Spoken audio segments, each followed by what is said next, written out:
My name is Karen Neurohr with the Oklahoma State University Library. Today is Tuesday, October 23rd, 2007, and I'm at the OSU Library in the Special Collections and University Archives Department. This is actually the Angie DeBow room, and we have a lot of her things in this room. If you look around, you'll notice that. Today I'm interviewing Mr. Kirk Boatright, and it's being conducted as part of O State Stories, an oral history project of the OSU Library. Thank you for joining us today, Mr. Boatright. And if you would, tell us a little bit about yourself, starting about when you were here as a student, where you came here from, a little information like that. I grew up in Fort Gibson, Oklahoma. At that time, Fort Gibson had a population of about 1,500, and my father had a general store. We had a farm. So I grew up working in the store and on the farm. Small town, we made delivery runs, and when I could drive, I drove the delivery truck when I was out of school. And if you lived in Fort Gibson, we would bring your food to your house. 2 runs in the morning, 2 in the afternoon. I'd put the meat in the refrigerator and turn on your heat, whatever you wanted me to do. So I grew up in a small town, working in the store and on the farm.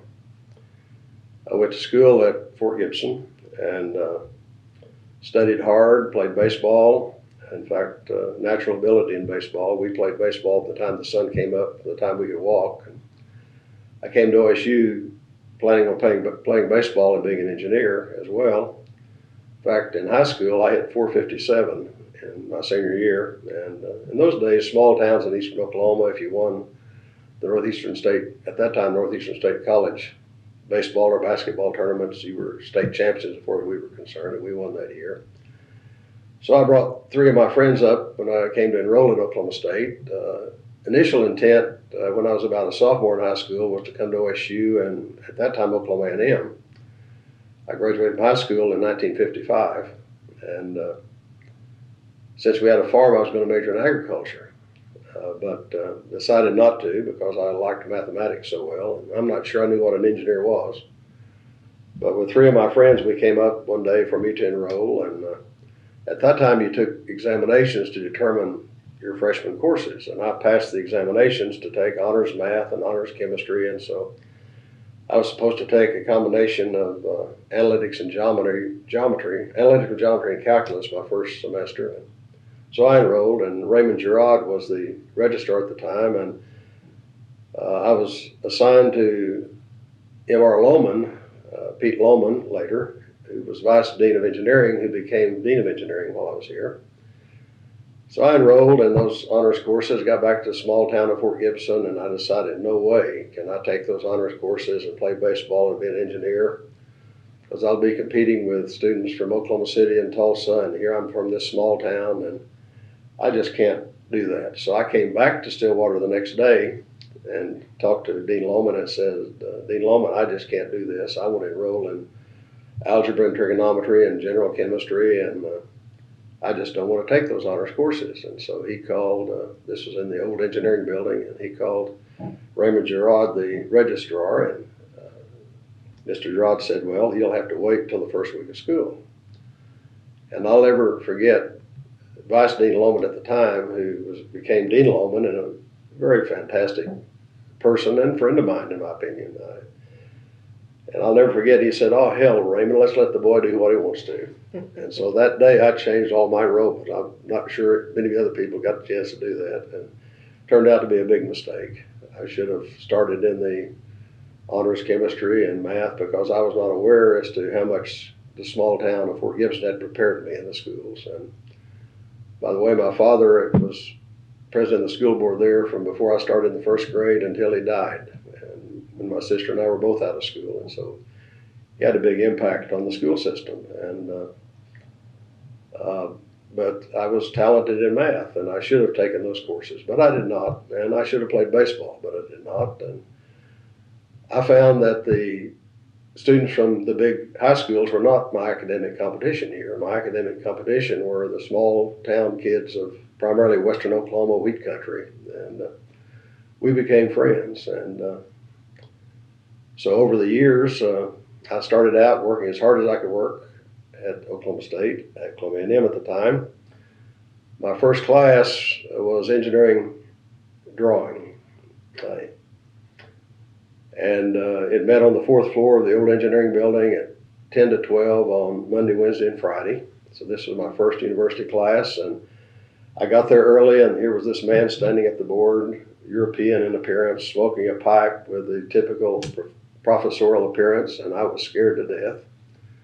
It turned out to be Ladislas J. Fila, who was a specialist in vibrations, and later I had Professor Fila in vibrations course, but he was not the instructor for that course. So when he left, I went in. First time I'd ever seen a drafting table. And I'd never seen a slide rule before. I bought one at the Student Union, the bookstore, and so I went in and took the second seat back. And finally, students start coming in, most of them Air Force captains. And so I thought, this is going to be really tough. These Air Force captains in here and all carrying slide rules, and I'd never seen a slide rule until I bought one. And finally, the instructor came in, Gerald Parker, who was a graduate student. And Gerald later became a friend of mine after I graduated.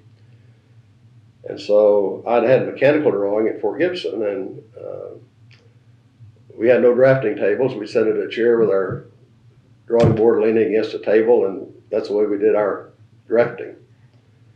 And we had done most of ours in ink, however. And so when we started up here, I very conscientious, and this person in front of me at the front table dressed in a suit and tie and asked very intelligent questions, and I worked hard. In fact, I thought I was really close to, was hoping I could get a good grade.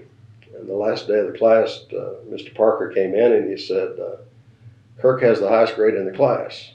And I was stunned. And he said, but he lacks 3 points having an A. And it turned out that was not true after he gave me the grades, but he said, I want you to vote to see if we should give him an A. And so I was just stunned. And as it turned out, the person who had asked the nice questions and in front of me just barely passed the course. And so that kind of taught me a lesson. But that's the way I started, and I became active. First night I was in Cordell Hall, room 344. A friend of mine from Fort Gibson, we'd gone through school together, Max Lindsay, who later was president of the state FFA. Max and I roomed together at Cordell, and so the first night we arrived, we went to the Wesley Foundation and became active in the Wesley Foundation. My grandfather had been a circuit riding Presbyterian preacher in Arkansas, but small town Presbyterian churches had pretty well gone down, and so my mother had been a Methodist, so we got into Methodist my senior year in high school. So I became very active from the beginning in Wesley Foundation, and active in organizations. Phi Eta Sigma was the first one, which was an honor society as well as Wesley Foundation. And anyway, just worked hard in engineering and studied very hard, and wanted to go home, but the good thing about Oklahoma A&M, it was so busy, if you went home, you missed something.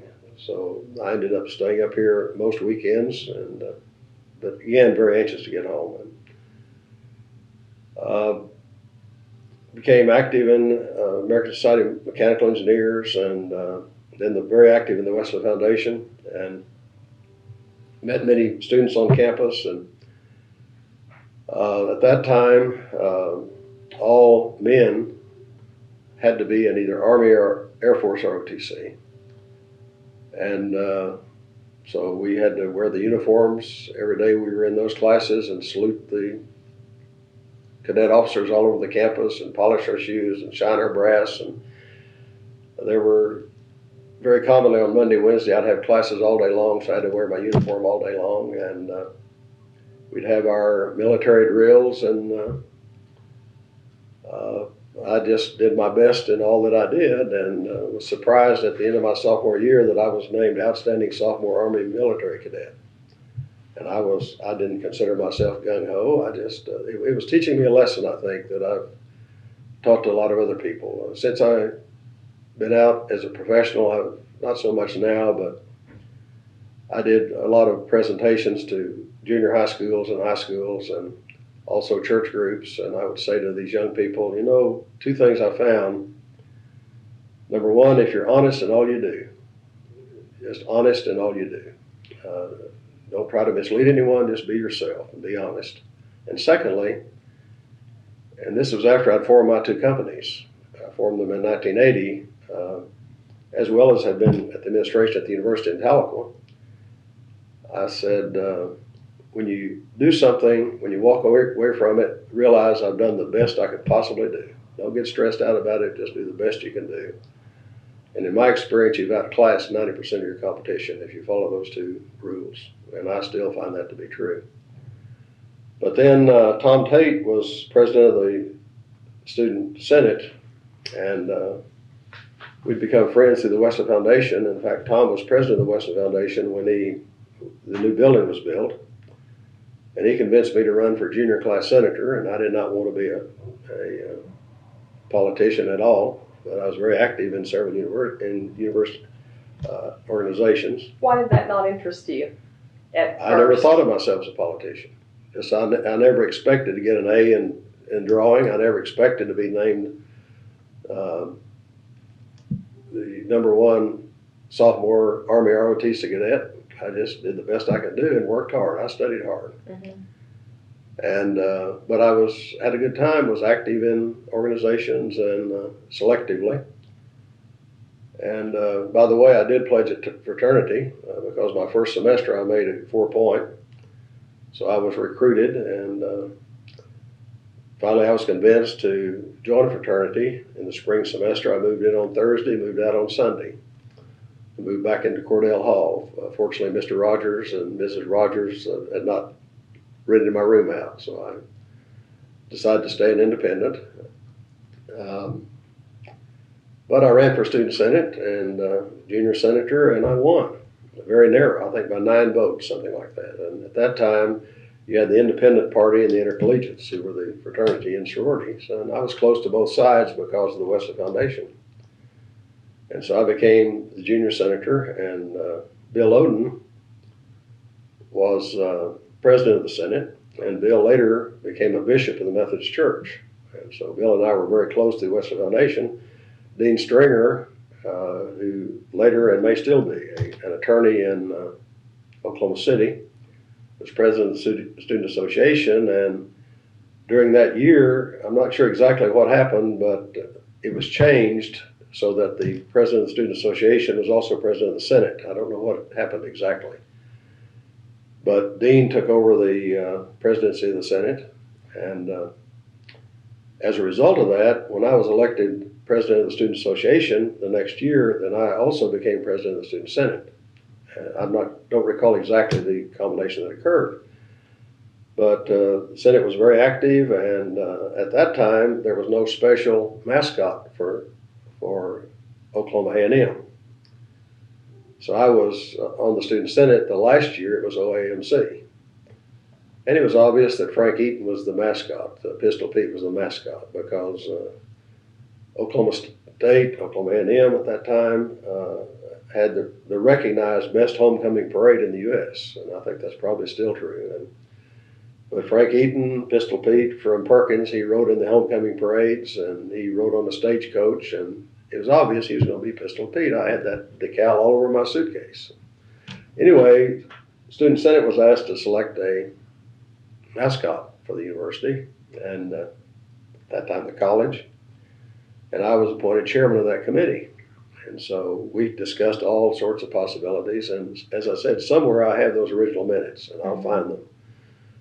But we looked at a cowboy and a horse, and we looked at a stagecoach, and we looked at a covered wagon, but obviously it was going to be Pistol Pete. But we're the ones who decided on the person with the big head and the big hat and the chaps, the cowboy, Pistol Pete, as we know Pistol Pete today, although the face today is much more modern than the one we started with. And so I remember going to Bully Goods Saddle Shop in Muskogee looking for leather chaps and the whatever you call the coat, not a coat, but whatever it's called. And Jill Roberts was vice president of the Senate, and John Smith was, I believe, a cheerleader, and he was also in the Senate. And Jill and John went to Houston and looked for the hat and so on. But anyway, we finally put it together, and so today we have Pistol Pete as our official mascot. By that time, I think Frank Eaton had died.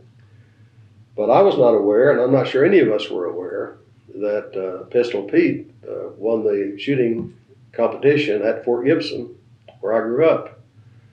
So I think it's quite amazing that I was chosen to chair that committee. And what is even more amazing, the first Pistol Pete in the costume was Charlie Lester from Fort Gibson. I'm not sure that was intentional either, so I think it must have been predestined or something. But yes. So before this time, you said that there were like decals and Everywhere. things like that of his likeness already. Everywhere. And I had them all over my car and my suitcases and everywhere. do you still have any of those suitcases? No, not that I know of. So the likeness was out there, but Yes. there was not someone that dressed up for the games or No, things like that nothing official. at all. Nothing official. Okay. So, and then the team name at that time when we were the Cowboys. Was it the Cowboys or the Aggies? We were the Aggies. Well, I think it was the Aggies because I never said Cowboys. When that changed? When did that change? I don't know. It must have changed with the change. I don't recall, but I was an Oklahoma State Aggie. You were all the way. Okay. That's right. Okay. So even when it changed over at first to OSU, we were I'm still still the an Aggies Aggie. for a while. I'm Oh, you're an still an Aggie Aggie. I'm a Okay. Cowboy, but I'm still an Aggie You're still an today. Aggie. Yeah. Uh-huh. And so then I was doing very well in the grades in engineering, and so was asked to run for president of the Student Senate. By now it was president of the Student Association because they changed the approach. What was the difference there then? How were the two groups different? There was a student association that met that had representatives primarily dealing with campus issues, social, and so on. Where the Student Senate dealt with student insurance and many other issues. In fact, we initiated when I was president contacting for the first time the legislature and asking for additional legislative support for universities. And that was an interesting experience also, but the Student Association was mainly more like a social determination group. And when I was elected, I guess the real change did not occur till I was already in because Harold McElroy was elected president of the association. I'm not sure what happened, but I know when I was a junior senator, Bill Oden was our initial president and Dean Stringer was president of the Student Association. I think I have that correct, but midway through or so, Dean became president of the Student Senate. But because of the setup, I ran for president. I'm not sure what I ran for president of. It's in the paper. Mm-hmm. We can look at that. But Harold McElroy was president of the Student Association. And you want me to look at those or just wait to straighten that out? We'll wait and do that. But he was elected. Harold McElroy was over the group that made other decisions, more social type decisions than the Senate, and I was president of the Senate. But through the relationship, I also became president of the Student Association. And I don't know exactly what happened there.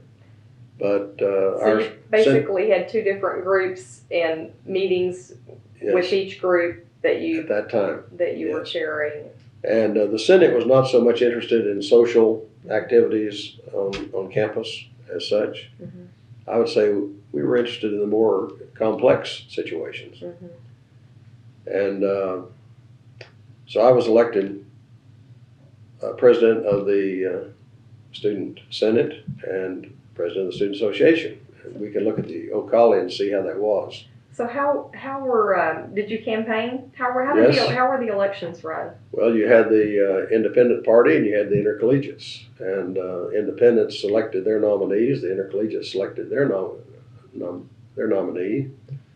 John Jacob was the intercollegiate nominee. John was a fantastic person. He was a football player, excellent player, had fantastic ethics and character, and he was also president of the VSU. And was a friend of mine, became a friend of mine. I didn't really know John until we were face to face in politics, but I won by considerable. I was supported by both independents and intercollegiates. How did you campaign? And with signs around campus, and I had a big banner out here in front of the library, and I still have that banner.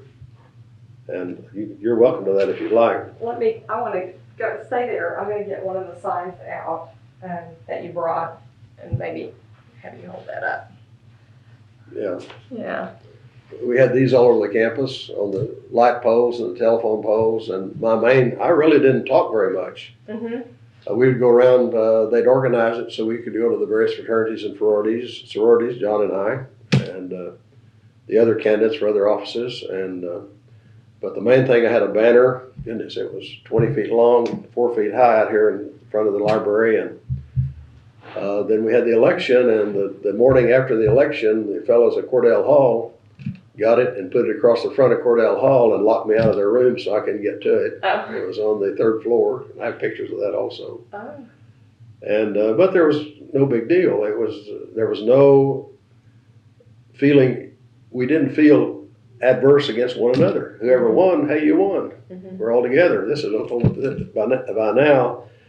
By the time of the election was, I think, in April of 58. And that's about the time, well, let's see, what did you say? It was July, that summer, that the official change went from OAMC to Yes. Oklahoma State.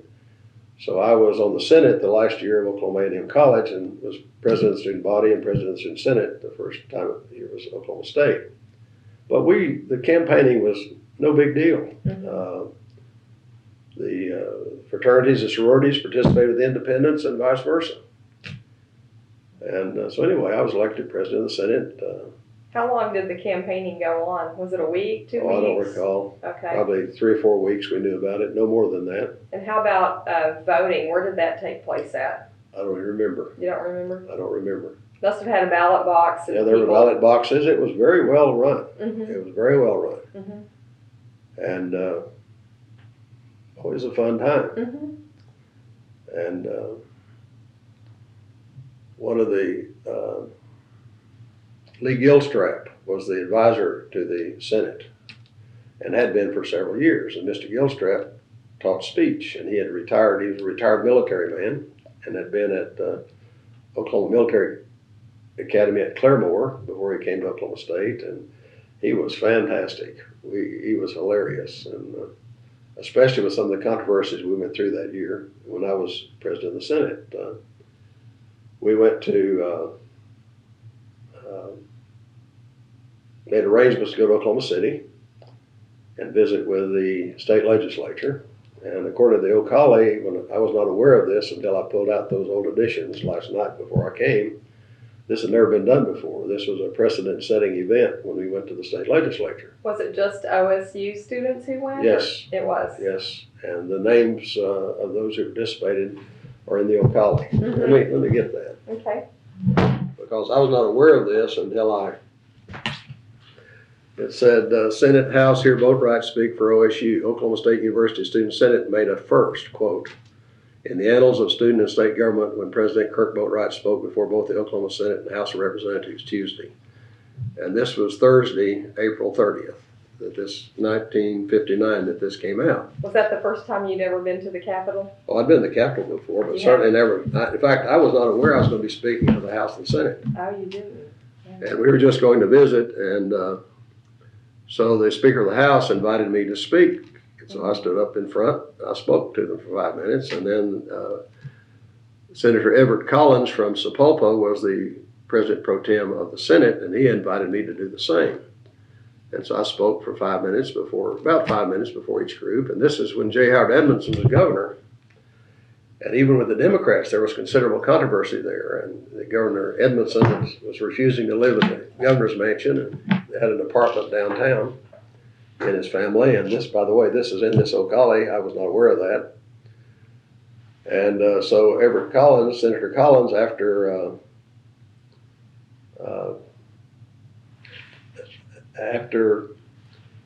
I'd given my speech, he asked if we would like to visit the governor's mansion.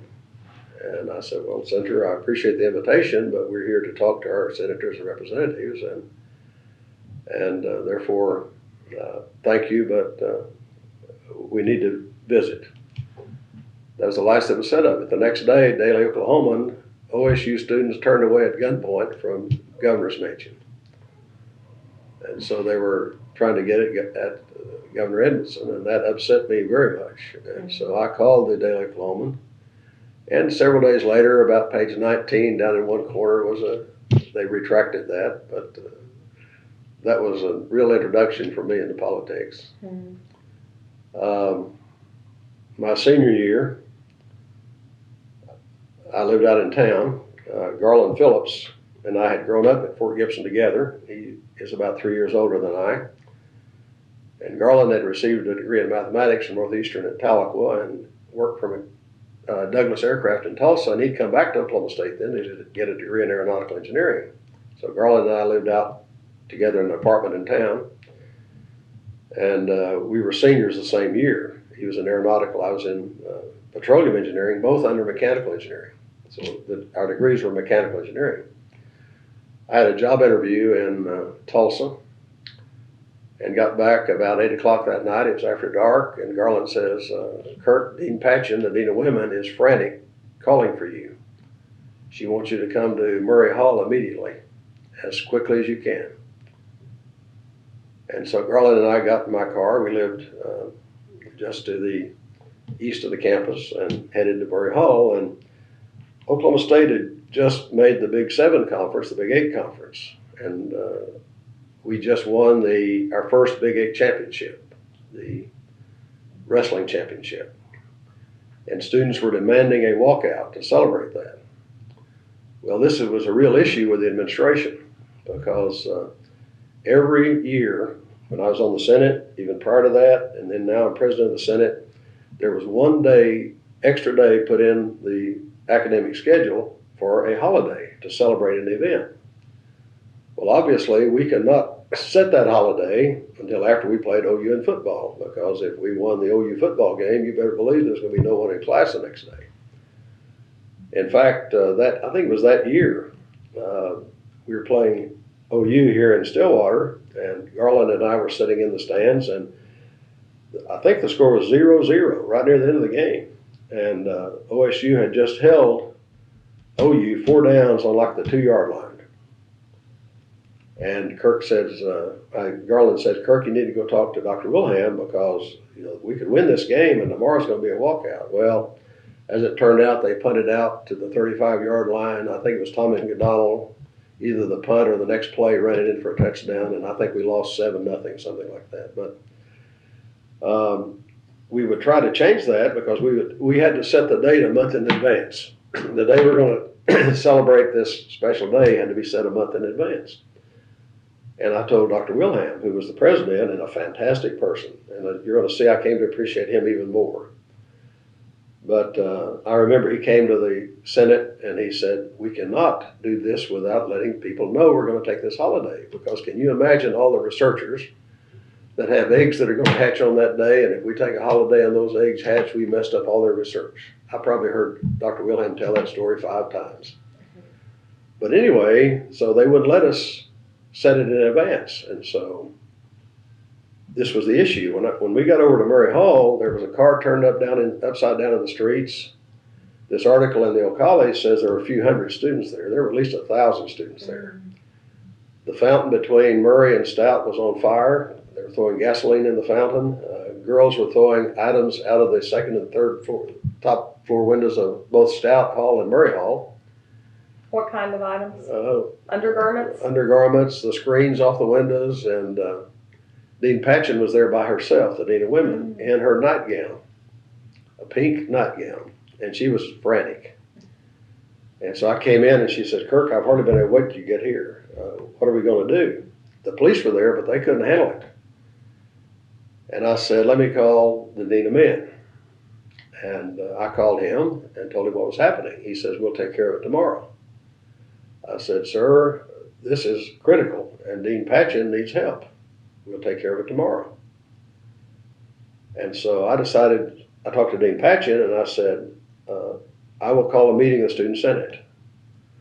So I went out front, and the police gave me a mic, and back, in front of Murray and back, and I announced what I was going to do. And they just sat down on the ground.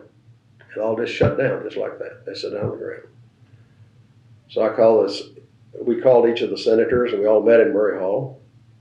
I noticed Nemish and Jim Maxwell's comments in the paper. I'd forgotten about some of those, but so we met and I said, I'm opposed to a walkout. But what are we going to do? So we talked about it and they were opposed also.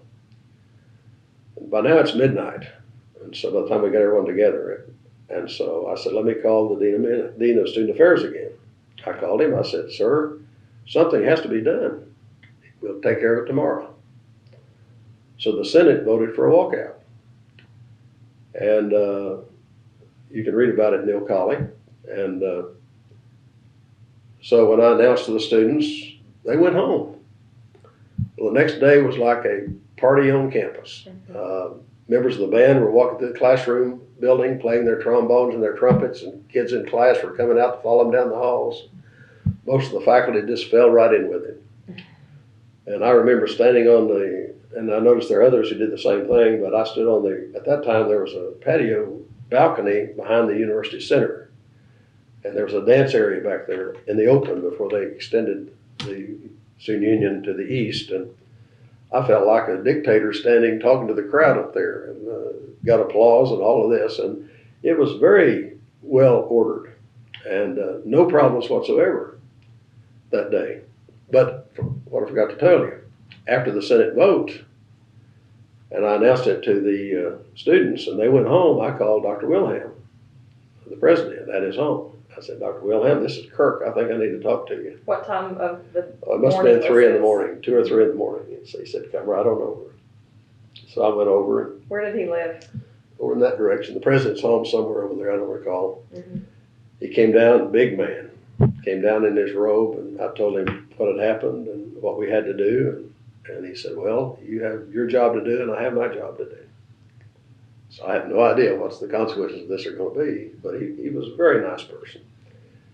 And so I left. And by the way, I noticed the paper says that the president, the vice president, and the dean of student affairs were out of town the next day and could not be reached for comment. But anyway, that Wednesday night was the engineering honors banquet. And This walkout was on a Monday? I don't recall. Probably. I think it was. The date's in the paper. Okay. But the engineering honors banquet was Thursday, March 19th, 1959, and I was the MC for the banquet. And my parents were coming up from Fort Gibson for the banquet, but like on Tuesday night was this editorial in the Tulsa Tribune by Jenkins Lloyd Jones that the entire student senate at now Oklahoma State University should be expelled. And so my parents had no idea what to expect when they got up here. And Dean Lohman started the awards banquet. By now Pete Lohman is dean. In fact, he was most of the time I was there. And I was the MC. And Dean Lohman got up to present the awards after the speaker had made his presentation. And he was fantastic. He was just... he looked around at me and he made some comments that were just hilarious, and I don't recall what they were, but he was very appreciative that it had gone so easily because this had been a big controversy. And you'll notice on here the awards were given out, and the only award not announced is the Hamilton Award for the Outstanding Student College of Engineering. So when he stood up to present that award to me, and again, in no way did I expect that. No way. As it turned out, I had almost twice the points for that award as the number 2 person. And I was told I ranked 3rd in grade point out of 726 engineering students. Was this award selected by the faculty? I don't know. I'd say yes, the dean's office and the faculty. Mm-hmm. And I received a Hamilton watch for the award. And by the way, they misspelled my name. And, not my last name, my middle name. My father's name was Kirk Boatright, and they spelled it E-L-W-E-L-L. Put an L in the middle of it. But Dean Lohman had a comment when the award was made. But so the regents called a special meeting that weekend to determine our fate. And Dean Patchen was so appreciative. And the vice president of the university, and it was Dr. Robert McVicker, who was a very straight person. In fact, personality-wise, he reminded me somewhat of Richard Nixon. and very formal, very straight. He was also a graduate dean. And so the Senate assembled in the conference room at the University Center. I think that's a conference room where the regents met or someone met. And so they assembled, we assembled in that conference room, and Dr. McVicker came in, and he was so nice to us, it was unbelievable. And the thing that was happening was Dean Patchen was telling the regents that had we not acted, had I not come over and we not acted, there was likelihood that Murray Hall would have been destroyed, because it was wild when I got over there. They were throwing gasoline in the fountain, and it was burning like crazy, and the car was turned over in the streets, and so the regents did not, basically said thank you to us. And then later the Dean of Student Affairs was moved to another position in academics in Oklahoma and was no longer at Oklahoma State, but that was an interesting time.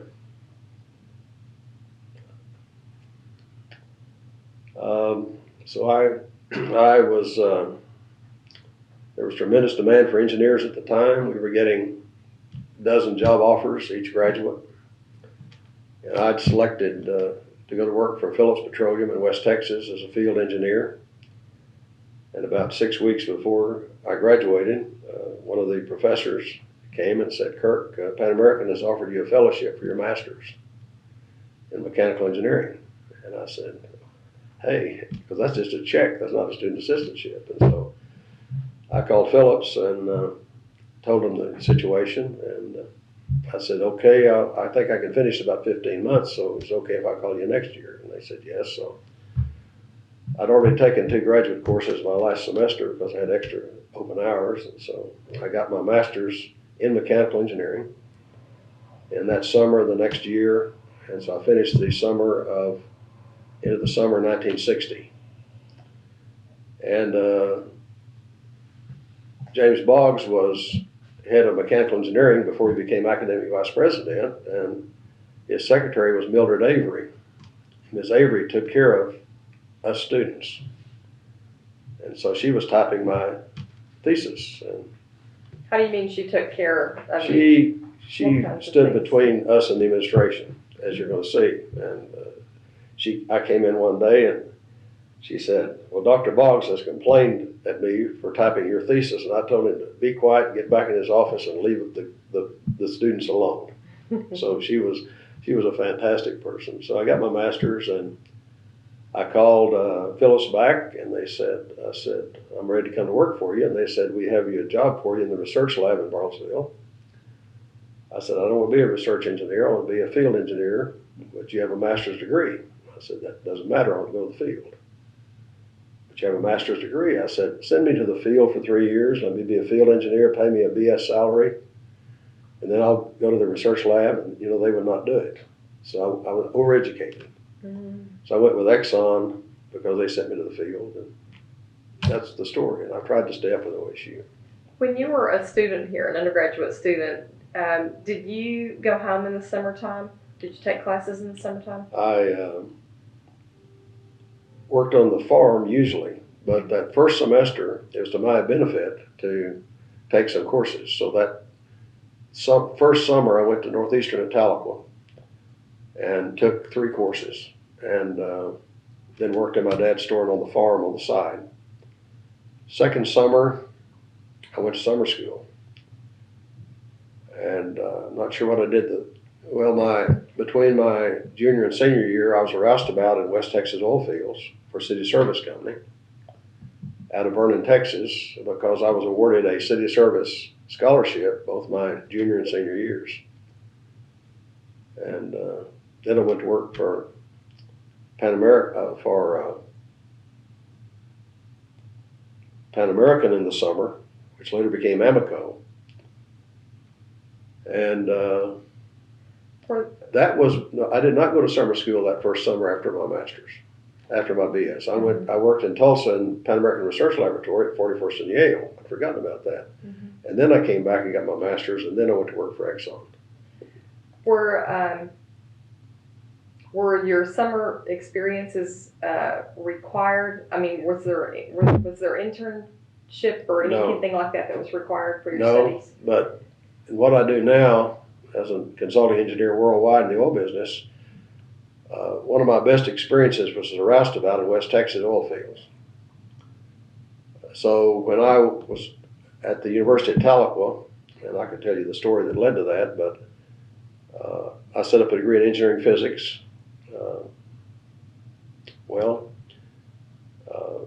After finishing my master's, I ended up at Exxon in Tulsa in a research lab as a drilling research engineer for Exxon at Jersey Research in Tulsa, which was Exxon's International Research and Development Corporation. In Houston, they had Humble Research on Buffalo Speedway, which was their U.S. Research and Development Corporation. So I was a drilling research engineer in Tulsa when my father died at Fort Gibson, 48 miles away. And we still had our farm, and we had the store, and my mother and sister still lived there. She was commuting to the University of Tahlequah to get her degree. And so I started running the farm by telephone on weekends. And then Exxon told us they're moving all of us to Houston to form SO Research on Buffalo Speedway. And I wasn't about to leave the farm. So I had to find another job. So I applied for the physics faculty at the University of Tahlequah and was accepted. And in order to be accepted, I had to set up a plan for a doctor's degree. So just like the master's, I was somewhat forced into getting my PhD. And so I went to the University of Tahlequah in their physics department. We only had 2 physics faculty members. And that's a low-income area. Many of our students from Stillwater and the areas around, low-income area, but that doesn't mean low quality of life. The quality of life is fantastic. And many of our students, if not most, were the first of their families ever to go to university. And these were engineer-level students, many of them. And at that time, if you got a degree in physics or chemistry, bachelor's degree and went to work in industry, you were hired basically as a technician type person. Even if you got a master's in physics or chemistry in industry, you were hired at a technician level with a bachelor's engineer as your supervisor who might not know half as much as you know, but that's the way it was. And so I said, we need to do something because these students will never have a chance to go to a major university. So this argument that only Oklahoma State and OU should have a degree named engineering is grossly not fair.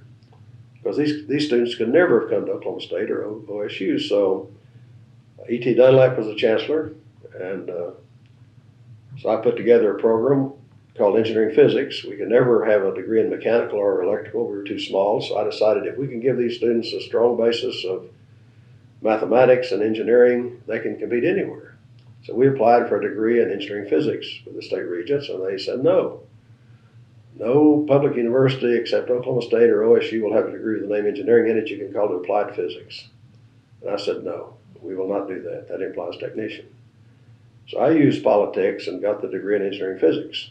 And E.T. Dunlap never forgave me for that. And there'd be major conflict between us later. And I would win. It would cause me to have to decide to leave the University of Tahlequah, but I would win that conflict. And but anyway, so we got the degree, and our graduates had 6 full semesters of mathematics beyond differential equations. They had a full semester of abstract algebra, math statistics, vector analysis, numerical analysis, partial differential equations, and one other. There were 6 of them. Full semesters of mathematics, and we gave them a strong basis in engineering. The only courses I taught every year were Engineering Physics 1 and Engineering Physics 2, and over a 2-year period, I would rotate through all the basic engineering courses. The other faculty member was a PhD geophysicist, so he did the electronics and field theory, and in about 6 years, we had a national reputation at Tahlequah. I could call MIT or Stanford or Rice, and with one telephone call, get them an assistantship. And I could give you example after example where our students came back with a master's degree and they said, we did the homework for the BS graduates and master's programs from the major universities. And now many of my students one student has the 4th largest heat exchanger company in the U.S. Another, I got him at Argonne Laboratories, University of Chicago, and he's now attorney in Washington. And for those who remember the failure of Penn Square Bank in Oklahoma City that almost took the U.S. financial system under, he's the attorney in that book called Belly Up that's quoted over and over again. And so we had a national reputation. But the point is that led me into this is there'd have to be a very special consideration for me to say, okay, go to summer school. I'd say get a job out in industry, even if it's a custodian or a welder's helper. Because my job as a roustabout was one of my best experiences for professional development. And I could call several companies in Tulsa and say, I have a student I want to recommend for this summer. And like that, they had a job. And then many of them, they hired them permanently, at least made them an offer when they graduated. And since that time, since I left the university, that program has gone down, down, down, and what a shame, it was eliminated. It's disgusting to me how politics controls higher education in Oklahoma. Totally disgusting. And politics led me to leave the university at Tahlequah because the president of the university and I were like this, and it was time for me to leave. And it turned out because anything I proposed was not going to be approved, and for my personal benefit. So turned out to be the best thing that happened to me because I formed my company as November 10th, 1980, Engineering Consultants International, and under that Training Consultants International. Left the university July 1st, 1981 to run my companies. And I haven't pushed it so much recently, but I'm still doing mostly training for all the major companies worldwide. I wrote the manuals and developed the training for new engineers for Saudi Arabia, and Arco, Alaska, and Marsk in Denmark. In fact, I'll be in Denmark a week from next Sunday, and then London a week from next Sunday, and then Denmark the next week. But I still love Northeastern, just like I feel the same way about Oklahoma State. But it's such a shame what politics can do. Is Oklahoma different from other states I don't know. in that respect? I don't know. But I think David Boren has done a fantastic job at OU. Anyway. As a student leader, you had experiences and encounters with different campus administrators, and you've talked a little bit about that, but I wanted to know if you had any other stories to share about, you mentioned you had a lot of respect for the president, Yes. Wilhelm, and did you meet with him on any kind of a regular basis Not very often. or anything? No, not very often. My primary contact was with the Dean of Student Affairs, Mm-hmm. and Dean Patchen, the Dean of Women.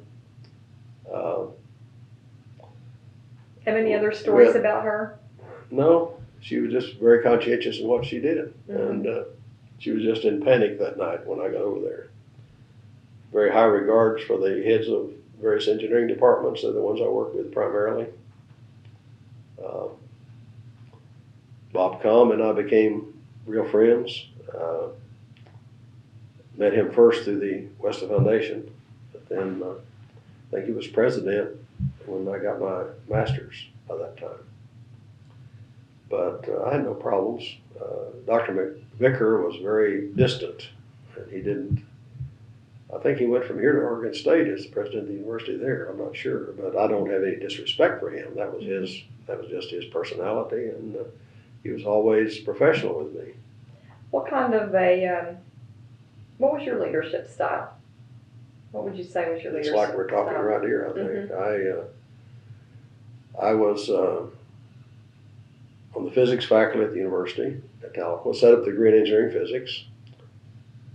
And one summer, the chairman of the division, and this was later the dean's position, but the chairman of the division of natural science and mathematics took leave to finish his doctorate.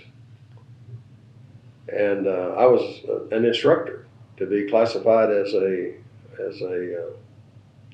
assistant professor. You had to have 30 hours beyond the master's. Well, I didn't have hardly anything beyond the master's. I was an instructor. But the division decided to vote to elect their interim chairman that summer. I was just a young fella, and narrowed down between me and a math faculty who was later dean of the graduate school, had his PhD. And I won that hands down. So here's this instructor, chairman of science and math. And then I was forced to start on my PhD in Arkansas, and it was convenient, 55 miles from my house. And if I had to name the number one engineer with whom I've ever worked as a professional, no one could be above my major professor at the University of Arkansas, Dr. Ing Chang Jong. Dr. Jong is Taiwanese, about 3 years younger than I. Fantastic experience. So often the PhD is a survival event, but I was just so fortunate to have him. And as soon as to be named permanent chairman of science and math, the chairman who'd taken leave came back. And so I had everything approved for my PhD in May of 1975. And immediately, when the university received the letter, they named me chairman of science and math, permanent. And they'd set up a College of Arts and Sciences that year also, and appointed a dean who was a history professor who had only 1 year to retirement. So when he retired, I was named dean of arts and sciences. And the drama people, the sociologists, the music people might have been quite concerned when this engineer was named their dean, but we had a ball. We had a fantastic drama department and music department, and also Northeastern had the highest percent acceptance of pre-meds to the professional schools of medicine of any college university in Oklahoma, Arkansas, Missouri, Kansas, including the major universities. So when I went in as chairman of science and math, I was over that area. And I inherited it. I'm not the one that took it to that level. So as dean of arts and sciences, I was still over that area. I was over arts and letters and sociology and natural science and math. So I was called over to the acting president. The previous president had been removed. And he told me to start a college of optometry at the University of Tahlequah. And I was naive enough to think that I'd been picked for that position because I was over the pre-med area. And I knew nothing about optometry. So he also a meeting with me was the medical student advisor, who was now chairman of science and math after I left. And so I started making contacts, and I found number one in the U.S. in optometry, Dean Chester Pfeiffer, University of Houston. There were only 13 or 14 schools at the time. By the way, the profession accepted me as one of them. That was amazing to me. They invited me to the quarterly meetings of the board of directors of the Association of Schools and Colleges of Optometry, the presidents and the deans. And that's where I met Dr. Pfeiffer. Dr. Pfeiffer had polio back in the days when they put you in a body cast. He was very much physically disabled, but when he walked, he threw his legs, and one of the most powerful men I have ever known. So we hired him away from the College of Optometry at Houston. And now the Oklahoma College of Optometry is number one in the U.S. and is called by many number one in the world. And in setting that up, I outsmarted E.T. Dunlap, because the intention was that it be placed at Tahlequah but then fail. And the reason I know that is Dr. Pfeiffer was, I could write a book on this one. I could not attend one of the quarterly meetings they were having a quarterly meeting of the boards in Washington, D.C. And I could not attend, so Dr. Pfeiffer, I'd hired him as a consultant. He was still dean in Houston. I got a call one afternoon, and my secretary said, Dr. Pfeiffer's on the phone from Washington. I picked up, I said, hey, Chet, what's going on? He said, what's going on there? I said, what do you mean? Spurgeon Ure, who was president of the College of Optometry of Memphis, Southern College at Memphis, visualize Carol O'Connor in the heat of the night. And you got that personality of Spurgeon Ure. Spurgeon a bit more sophisticated. And Spurgeon just told me that the president of the university visited him last week in Memphis and asked him to help kill the college at Northeastern because he couldn't do it by himself. I said, what? And so I began to put together what was going on, and behind the scenes, I got $9 million of clinics for the College of Optometry in the new Indian Hospital, and no one was aware of that. And so when I released it to the press, the Chancellor of Higher Education went into absolute orbit. And I got called in the office of the president, who came from Huebner, by the way, and is now at Edmond. Mm-hmm. And he was mad as he could be. And I was aware that he had been a page to David Boren at the state capitol. Mm-hmm. And I just smiled at him, and I said, you know, someone had sent him this newspaper article anonymously with a Muskogee postmark to the chancellor. And the chancellor had called him really upset, and I just smiled at him, and I said, you know, things like that happen occasionally. And a couple of nights later, the chancellor was interviewed in the Tulsa Tribune, and it was as if he had thought the idea, and how are you going to turn down $9 million in clinics for the state of Oklahoma? And I could write a book on what went on behind the scenes here. Mm-hmm. But anyway, that's my style. I've tried the best I can to always be honest and be straight. But I found out how naive I was in the early days in so many events. Okay, we're going to take a short break because this tape is just about to run out. You can take a drink of water, and then we'll see maybe what we haven't covered and about our hours see where gone. we are. I know. So But anyway, stop this and get that yet. Okay, real quick again. This is tape 2. Today's Tuesday, October 23rd, 2007. My name is Karen Neurohr, and I'm interviewing Mr. Kirk Boatright for O State Stories and Oral History Project of the OSU Library. Okay, I really appreciate you being here today, and we're getting some great information from you. You have an excellent memory with details and about your experiences here. And there are some more things that I'd sure like to ask you about your time here at OSU. yes.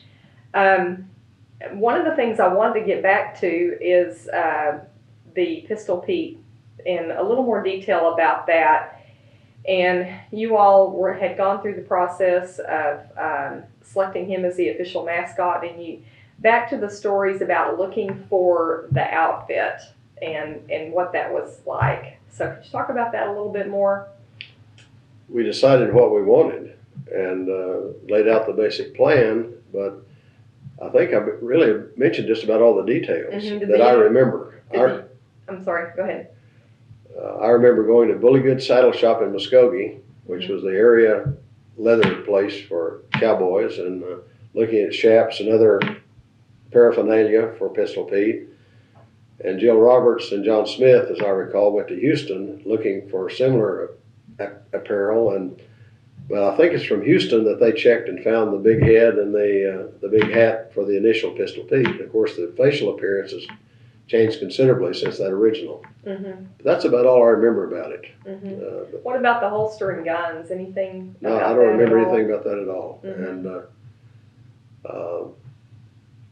But it made a major impact on campus when it hit. Was there any discussion about whether to have the braids or the hair the way that it was? Not that I remember at all. Mm-hmm. But I do remember Eaton riding the stagecoach in the homecoming parades. Mm-hmm. At least the first 2 years I was here, as I recall. Mm-hmm. Did you ever see him on campus at all? I don't remember. Mm-hmm. Okay. What was it like? Were you at the first sporting event where the mascot came out?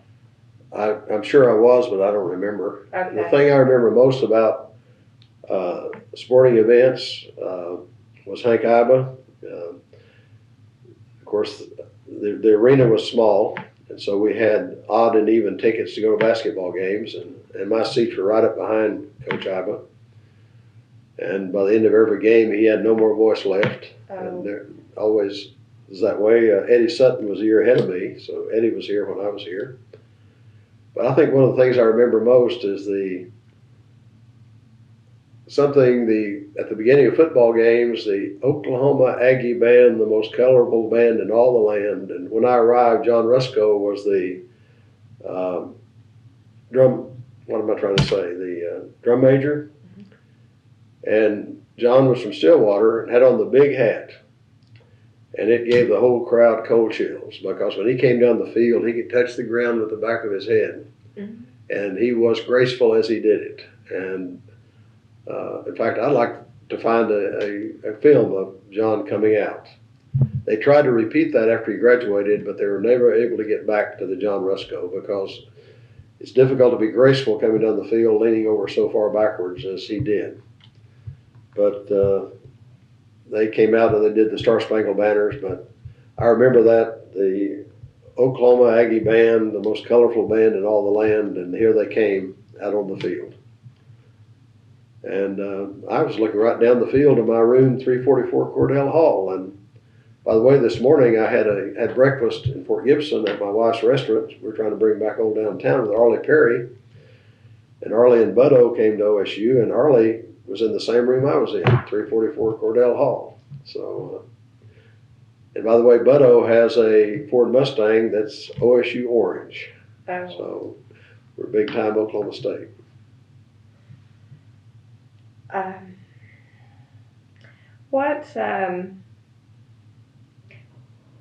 How did you participate in homecoming? What was homecoming like when you were here? You talked about the parade, and that the parade was really big. We always made the rounds of all the houses and the dormitories the night before.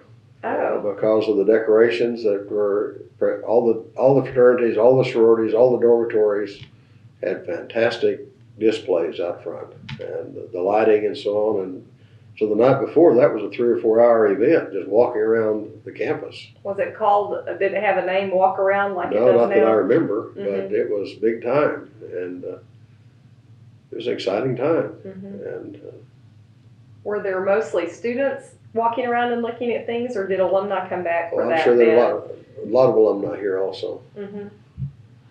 It was big.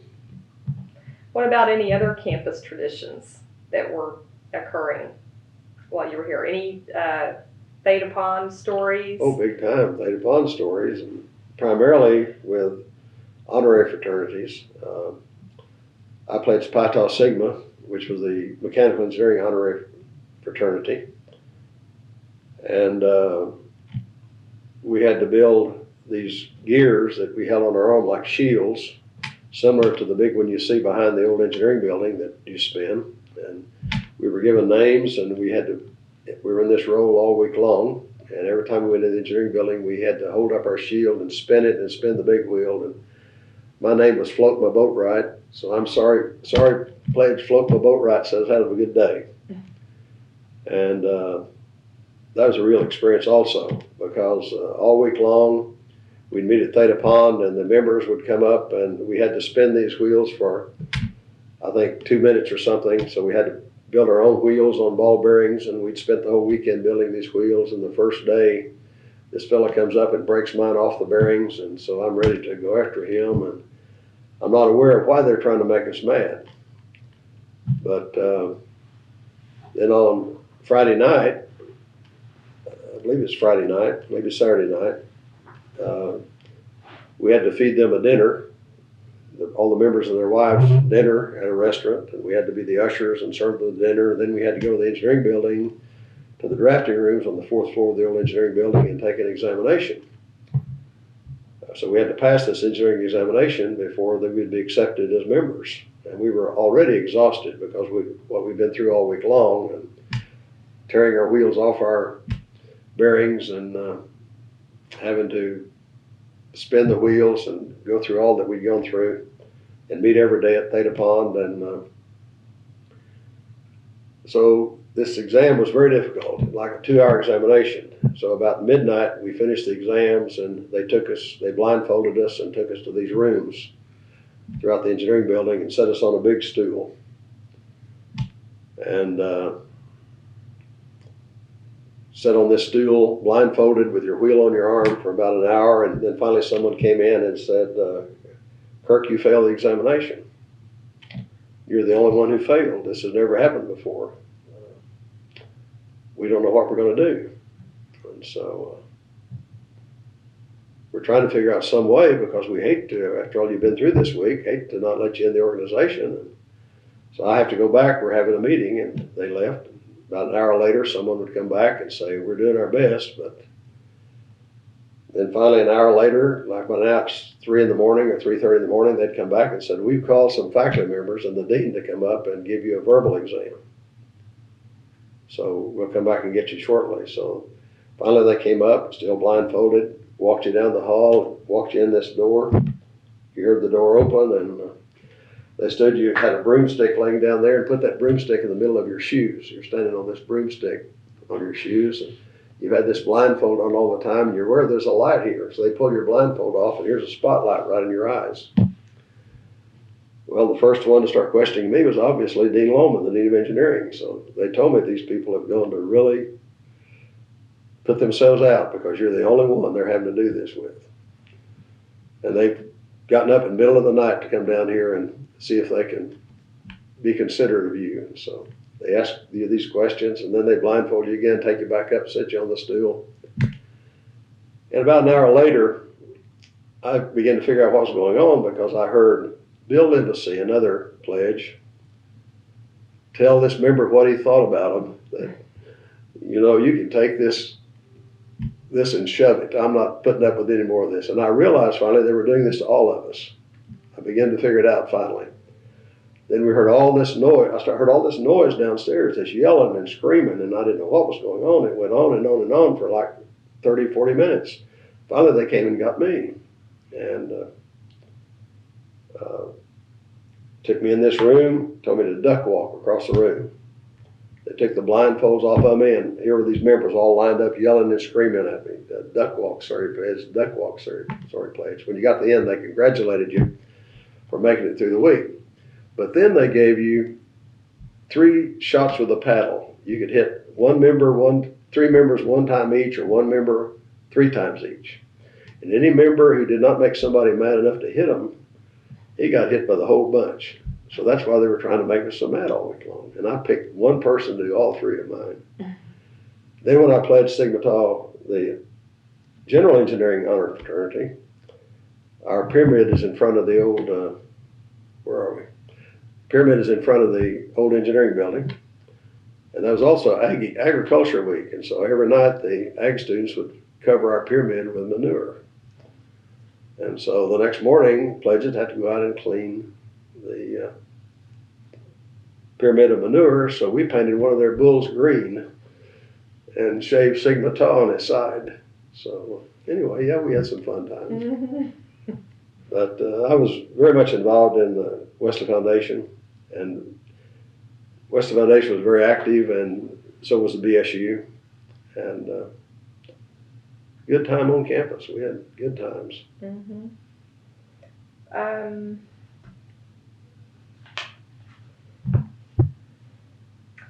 Some of the other student organizations you were in, Blue Key was an honor society. I was president of Blue Key. Mm-hmm. And was that your senior year only, or? That came after I'd been elected to the, I was president of the Senate, so that was my senior. You had to be, it was limited. They limited the ones they gave offers to. Mm. And I think it was my senior year. Mm-hmm. They did not make offers till later in your time here. I was president of Blue Key, president of ASME, Wesley Foundation. I saw in one of the yearbooks that you were on the President's Honor Roll 5 times. Several times. And you had mentioned how hard you had to study when you were a freshman. I studied hard. But I did that in high school also. Mm-hmm. So you were accustomed to that already. My second semester, Joy Childers was my English teacher. It was a 5-hour course in English. And I would have had a 4 my second semester also, except I made a B in English, because our final was a theme. If you misspelled a word, you had an automatic letter grade loss. And I wrote my theme and went back through it and checked it and added a sentence with the word churches in it. and I misspelled the word churches, so I got a B on my final, and I made a B in the course. Another semester, I would have made a 4-point, I think it was, except I had a 3-hour course in fluid mechanics, and I had 87 2/5 instead of 87 3/5. Had it rounded off to 88, I would have had an A in that course too. I think that was fluid mechanics, I'm not sure. But anyway, most of my studying was done 4 o'clock in the morning and later, and had it not been for KRMG and what was his name? Their DJ, country and western music, I probably would not have made it through university. So you listened to music while you studied? Country and western all the time. Mm-hmm. And, did any bands come through and play while you were here? Here? Mm-hmm. Oh yes. Country bands? Not. I don't remember country so much. I remember Bob Hope being here. I remember so many of them. They're the old bands. I don't remember the names of them now. Mm-hmm. But they had programs every year in the gymnasium. And yes, but I don't remember. Ella Fitzgerald was here one time, I remember. And but most of the really popular bands at the time did come through. Mm-hmm. We tried to participate in all those. Mm-hmm. I remember going to National Student Meeting, Methodist Student Meeting in Athens, Ohio, at University of Ohio, and the speaker was Martin Luther King at that. And anyway, so we never knew at the time the level of these people later. Mm-hmm. Were you a student leader in high school?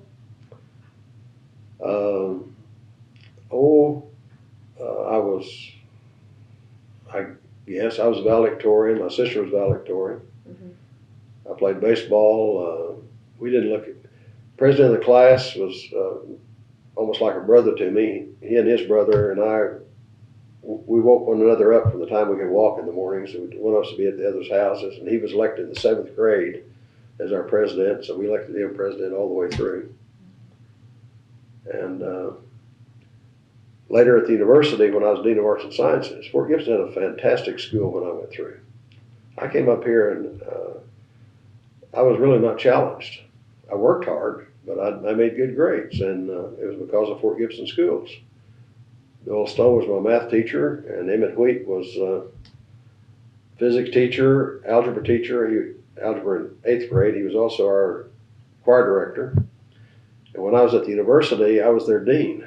So both Doyle and Emmett were 2 of the best math teachers we had at the university. And I was their dean when I was Dean of Arts and Sciences. So you can imagine how that went. We had a good time. Tell me about the library. When you walked in the library, you shared something with us today. The smell of the library hasn't changed a bit. And we would come to the library, and in the summertime, it was so cold you could hang beef in here. And in the wintertime, it was hot. So I remember the temperature never did work out quite right. But we'd come to the library and study, and mainly in the 2 big rooms out here. Mm-hmm. And but on weekends, I'd go downstairs and hide in a corner somewhere because I was all isolated downstairs. In the basement? In the basement. I'd find a table over in the corner and study, but we'd meet at the library, and then we'd go to the Union, 4th floor, and drink coffee and then come on back. First pizza I ever had in my life was at Campus Hideaway. Oh, tell me about that. I did not care for it. And their pizzas, after that, today they taste nothing like the original did. But I would give anything to have a pizza from Dewey's Pizza Palace, because I've never found that good a pizza since. And it was down, what is this, Washington goes down by the Wesley Foundation? What street is that? It was on the next corner past AGR. It sat on that corner right there. Mm-hmm. Dewey's Pizza Palace. And my graduate year, there were 3 of us, Charlie Knuckles, Jim Beatty, and I. were going for our master's in mechanical engineering, and we had an apartment out in town, and we got up here Sunday afternoon before school started, and they leased our apartment out from under us. So we found a single room on the back of an old 2-story house about a block and a half from the fire station to the southeast, and this house was an elderly couple, and we paid $15 a month apiece for this room, and it was the size from here to there. The 3 of us lived in this room about 10 feet by 12 feet. We had 3 single beds, 2 chest of drawers. To get in the bottom drawers, you had to pull it out in the middle of the floor. And water ran down the north wall in the winter. We had ice inside the room in the wintertime. Had to go through the closet, the kitchen of these people's house to get to the bathroom. And it had cobwebs at the top foot. And in the mornings when it was cold, we'd lay our clothes out and we'd run to the student union as fast as we could every morning. And I have a picture of one of my roommates, Jim Beatty, who later was head of mechanical engineering at University of Tulsa. Jim's in bed. He's got on a fatigue jacket, all of his clothes on the bed. He's got a hat pulled down over his ears, sitting in bed smoking a cigar, ready to go to bed with ice on the wall of our room. So we had a good time. And we went to the Okeen snake hunt, brought 7 rattlesnakes back from the snake hunt and kept them in our room over the weekend, kept them in the room that week.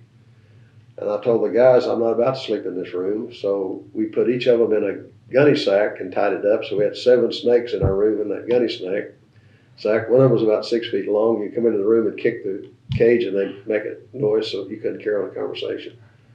So we did all sorts of things. Well, what did you end up doing with those snakes? We cleaned them and gave them to the elderly couple where we lived in that house. Oh.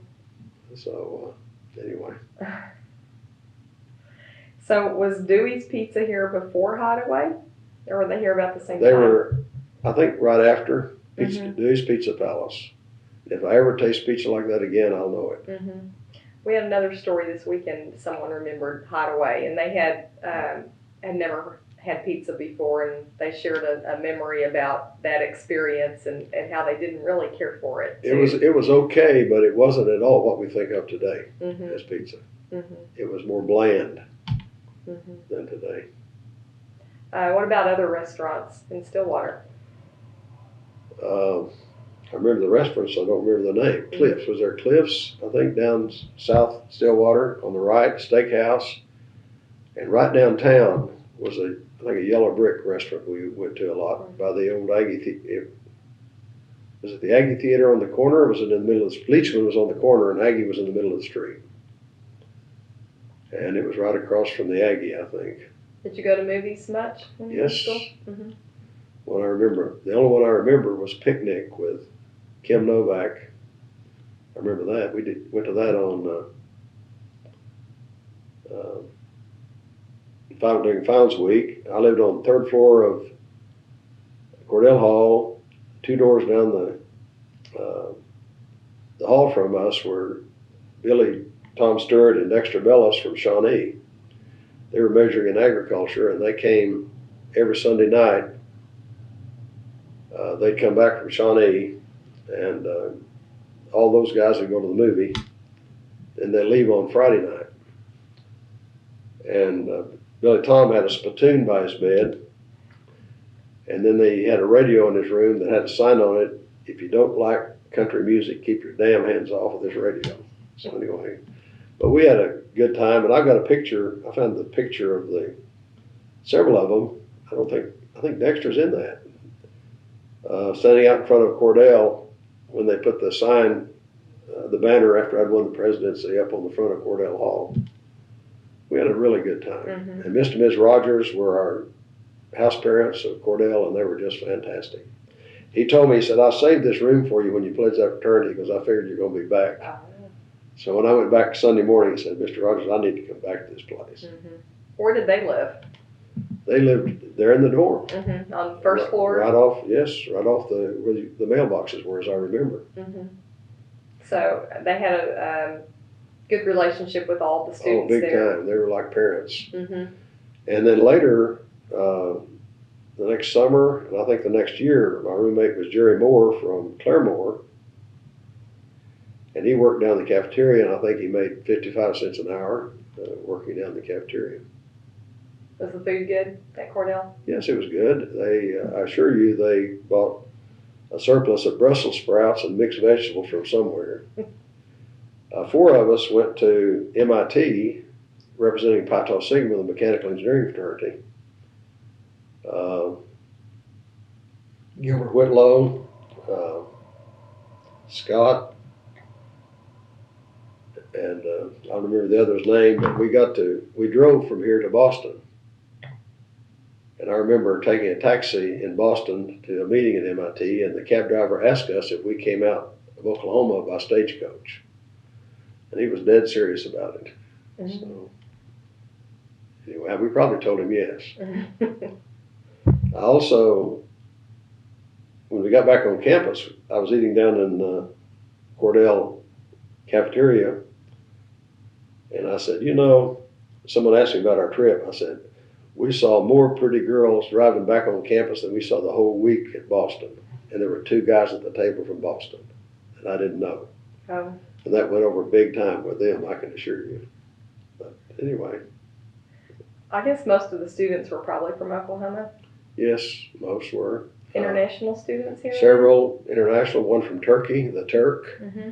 who ran for student senate, and he started out with a blank on just a blank piece of paper on all the light poles around campus, and then what is this? And then there was a picture of a turkey on the next one that he put up, and I don't remember whether he won the election or not, but there were a lot of Asian graduate students here at the time. Mm-hmm. I remember when I was doing my work for my master's thesis out the old mechanical engineering Quonset out by where the baseball field is, Jack Holman was doing his work for his PhD, and Jack later wrote a textbook I used later in heat transfer. But Jack had this massive system set up where he needed city water to stay within a certain pressure. And on Saturday nights, every once in a while, all the water pressure of the whole city of Stillwater just went to zap and messed him up big time. And a lot of Saturday nights I was out there working also, and he'd really get upset. So we tried to figure out what in the world was happening that caused it to happen. We finally figured it out. The big TV show was Gunsmoke at that time, and every time there was a commercial on Gunsmoke, the water pressure of Stillwater just plummeted. So he found out he should not do his work during Gunsmoke. Huh. And, just a lot of memories like that. Mm-hmm.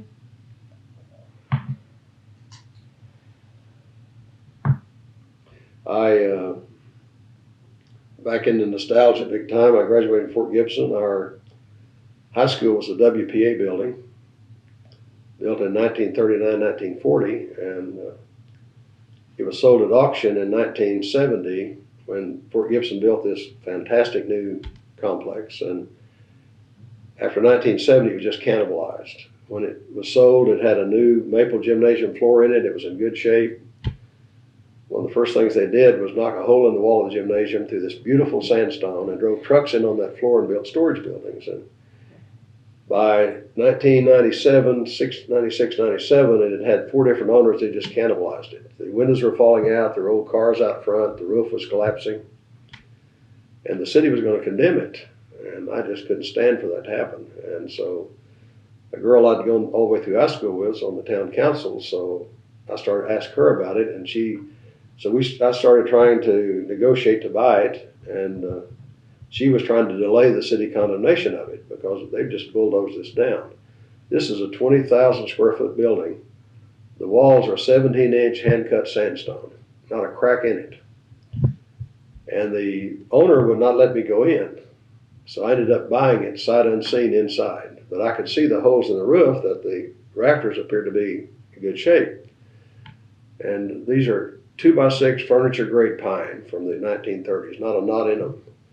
But the next week, the whole east roof dropped 6 inches because all the support structure had rotted out. So the Tulsa World heard I'd bought it, and they contacted me and asked if they could do an article on me buying my old high school. So it's fine. So I'm down there often. So I made arrangements and met a reporter and photographer down there one morning, this lady and her photographer, and took her through the old school, no big deal.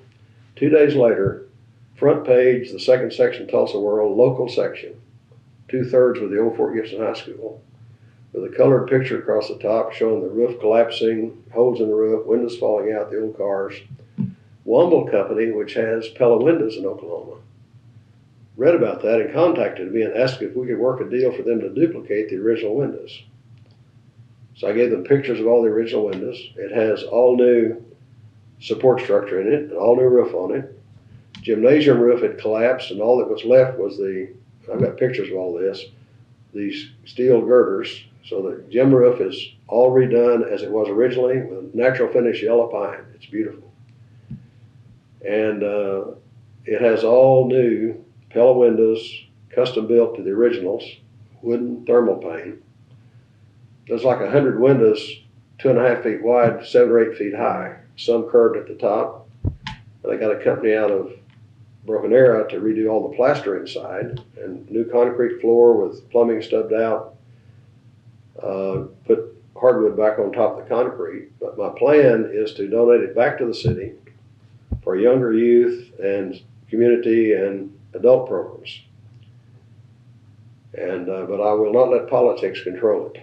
And I bought 3 3/4 acres next to it also as a part of it. And the school said they'd let me duplicate the pictures of all the graduating classes and put them back in the halls.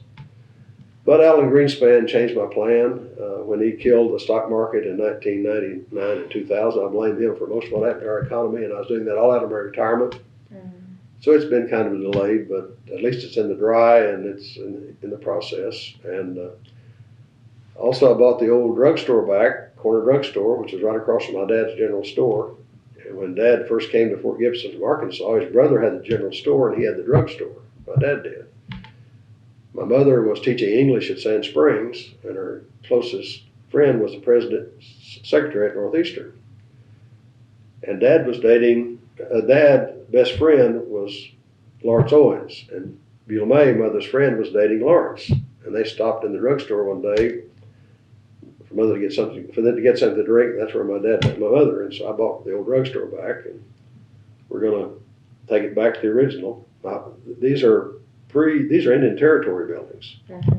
Drugstore was built in 1906, and my wife has put a small restaurant in next to the old drugstore building, in a building that was also there at that time.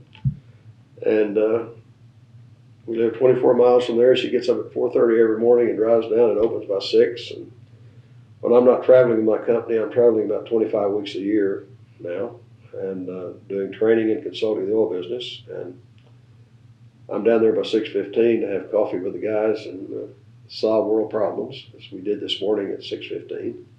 What's the name of the restaurant? Classic Kitchen. And we're getting ready to expand into part of the old drugstore that was not part of the old drugstore with a major restaurant. And then we're going to open up the old drugstore. And my brother-in-law and I, our brother-in-law was president, my sister's husband was president of Bank of America, Tahlequah, Fort Gibson, Muskogee.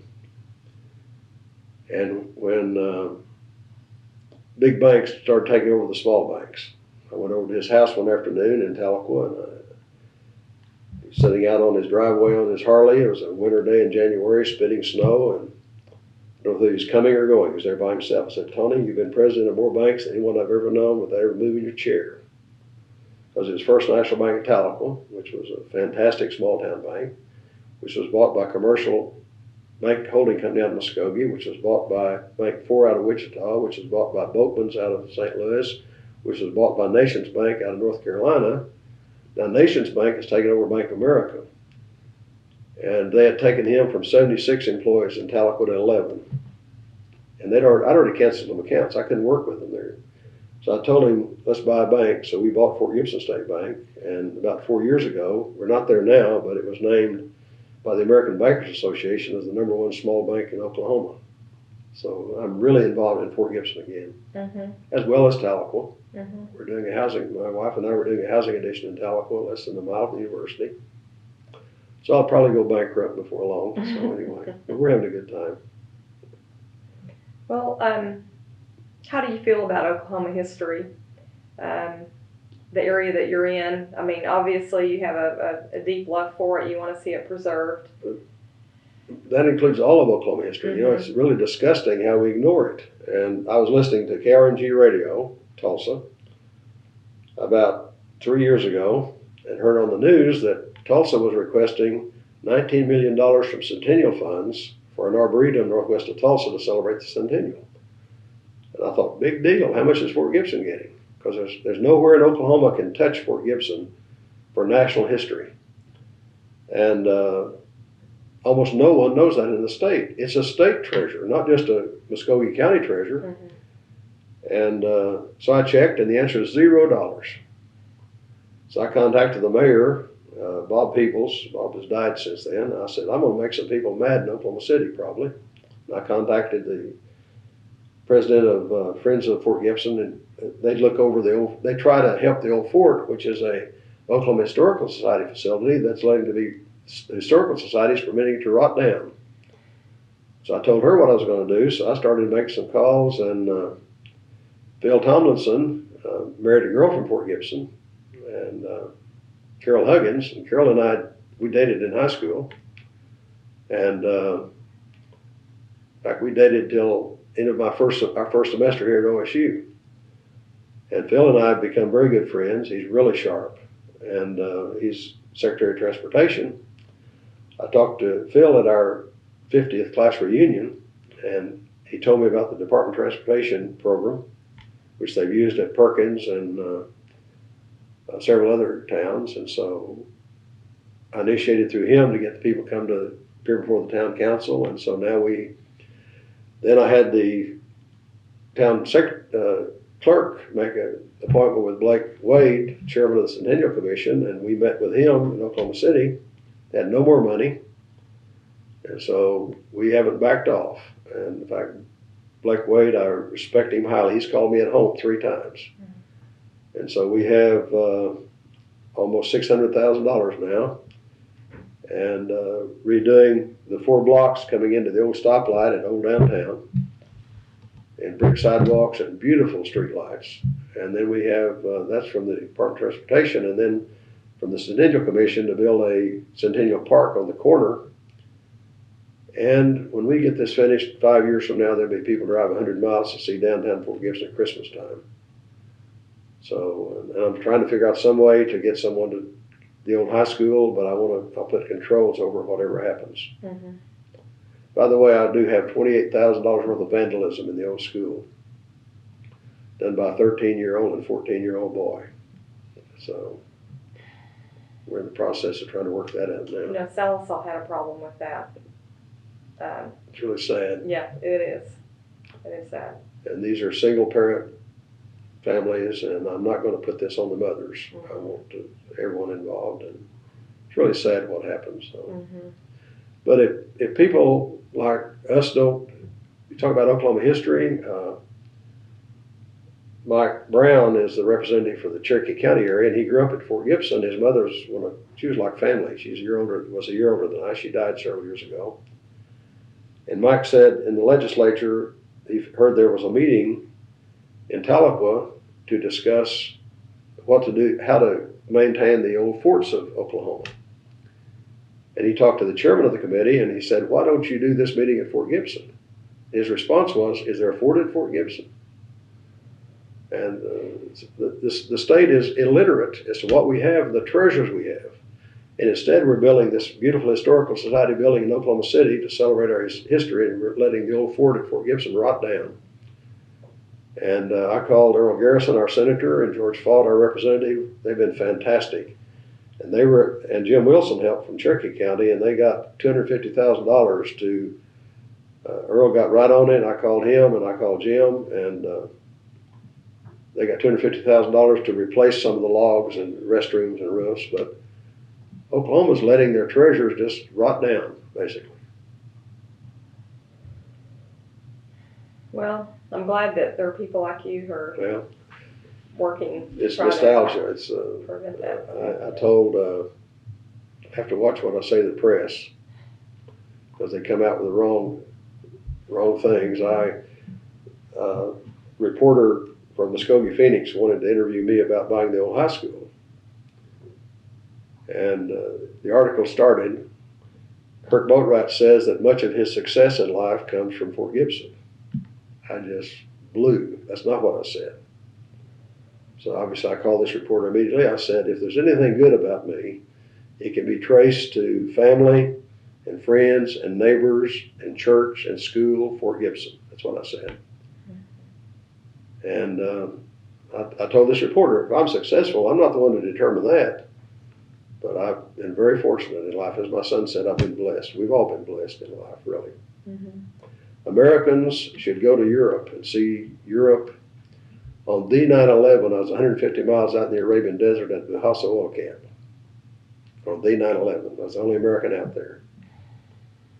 And the thing I remember most about that day, we started our training courses early in the morning, and I'd come back to the camp and sleep about 2 hours in the afternoon. And that day, the phone rang in my room at the camp, and it was my daughter calling from Oklahoma. She knew we had satellite television. And she asked if I was watching television, and I said, no, I'm asleep. She said, turn on your TV. It was about 5 minutes after the plane hit the second tower.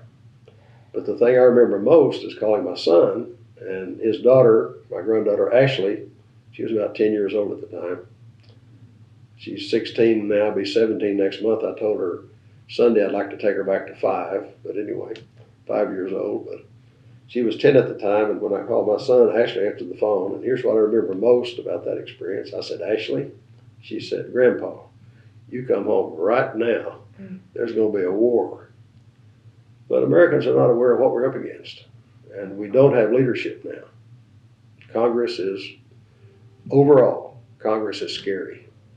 And Americans had better know what's going on, because we have no concept of what we're up against. And I know about it because I've been working over there for 20 years now. Mm-hmm.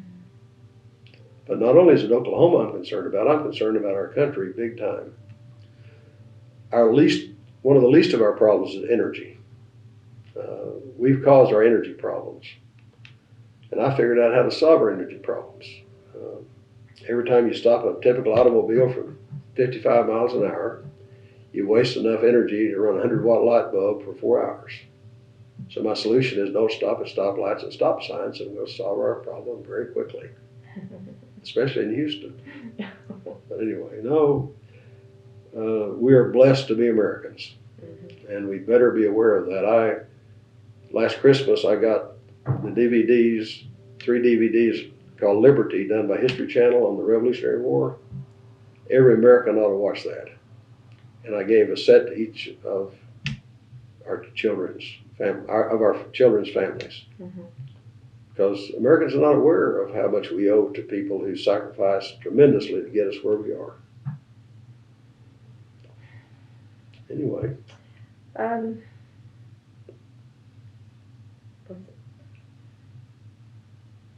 going to bring you back to OSU just a little bit more, I think. I think I told you everything I remember about OSU almost. What about the name change? That was occurring.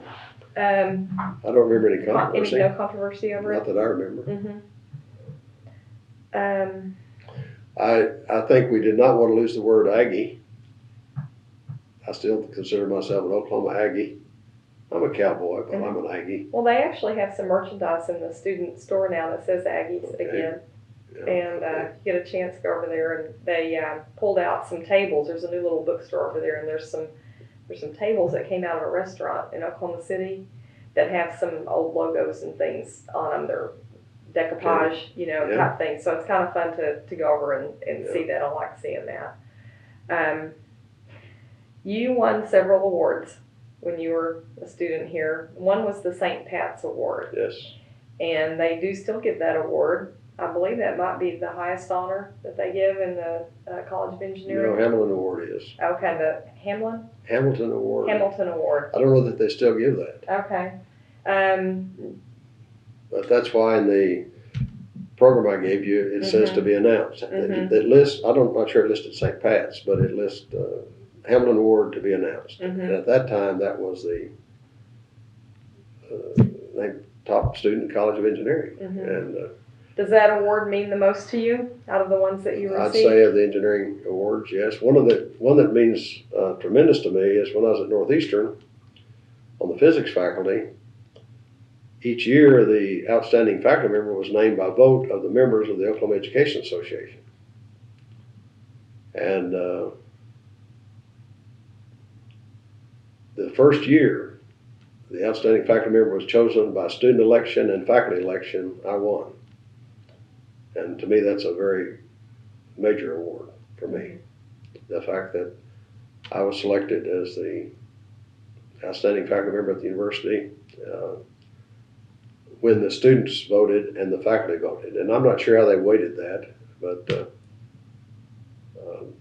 that was major.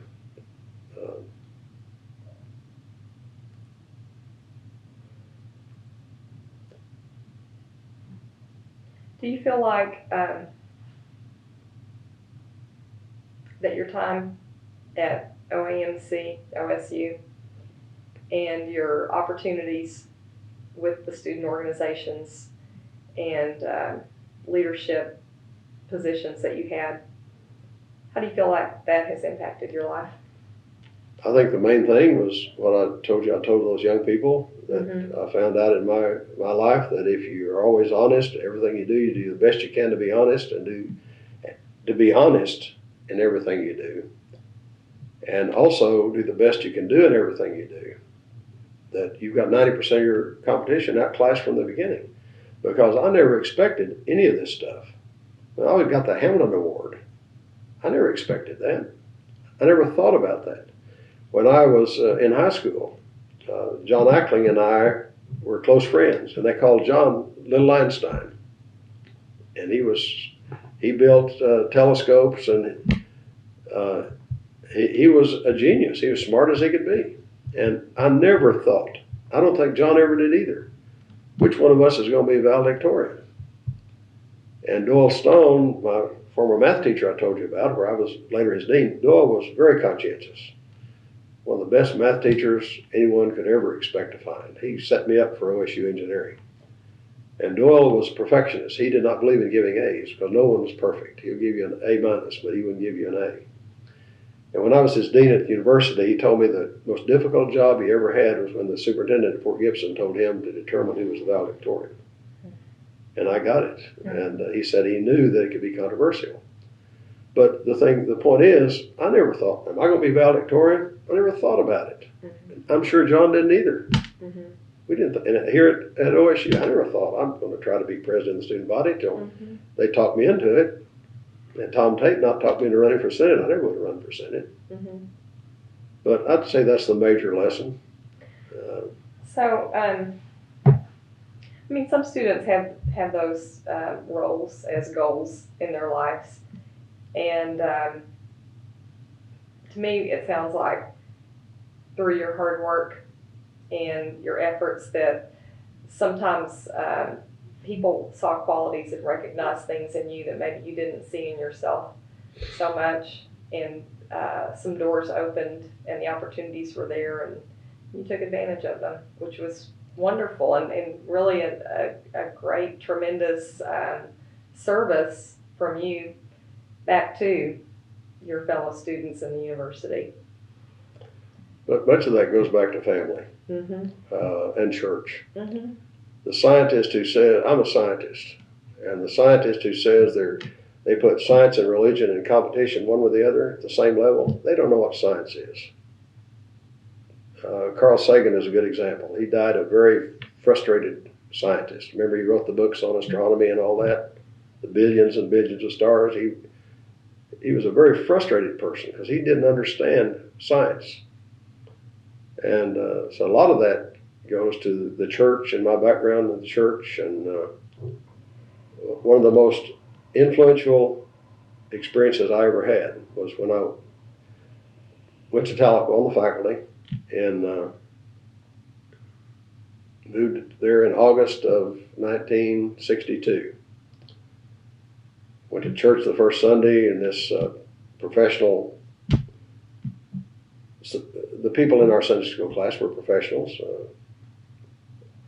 I was 25 years old, and others were up to early 30s, so many faculty at the university, some dentists and doctors, and had a very small group, only about 10 per Sunday. This elderly lady was our teacher, and after a year or so, she resigned, and so we had to find a new teacher, decided what to do. So we decided to elect our own teacher each year. And first year, this faculty member in education and his wife served in that position. And the next year, this doctor at the Indian Hospital and his wife, who was a nurse, served.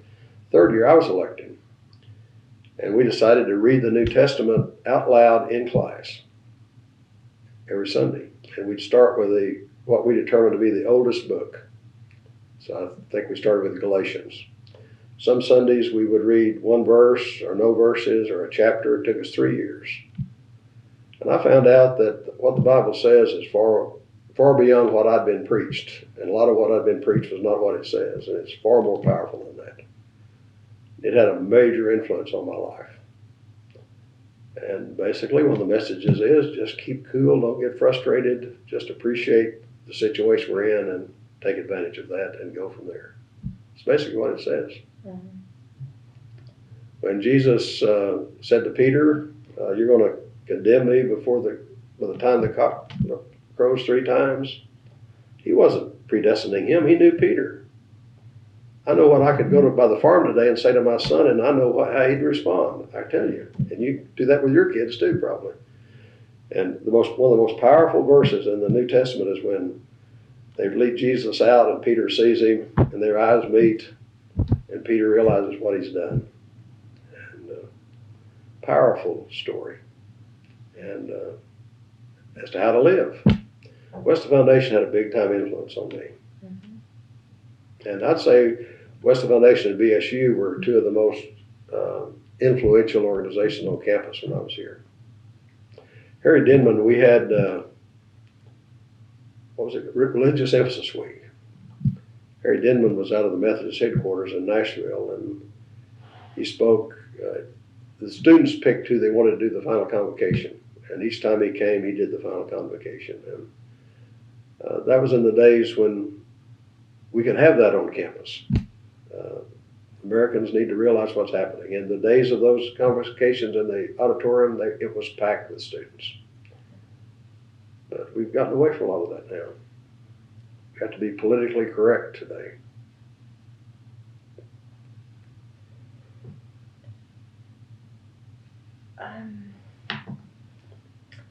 Well, you've shared your philosophy, and is that the advice you would encourage people to follow? What are there any strategic directions for the university you would like to see in particular? Changing the direction? Not OSU's doing it right as far as I can tell. I try to keep up with it. We try to come to basketball games. I keep up with the news. But not really. I'm impressed. I've been particularly impressed with the presidents recently, and Dr. Calm when he was here. How do you want to be remembered someday? I just haven't really thought about it. Remembered through the lives of my family and children. My mother was a big time influence on them also. I was very fortunate there. And my father, of course, he died. One of my greatest regrets is he did not live long enough to see his grandchildren. And he died within a 5-minute period. So. You brought a letter that your father Yes. wrote to you. Would you like to read that? Yeah, I don't mind it. I found it last night as I was looking for materials to bring to you. I might have put it back in here, I don't know. Is it here? I thought it was there, but. There it is. Mm-hmm.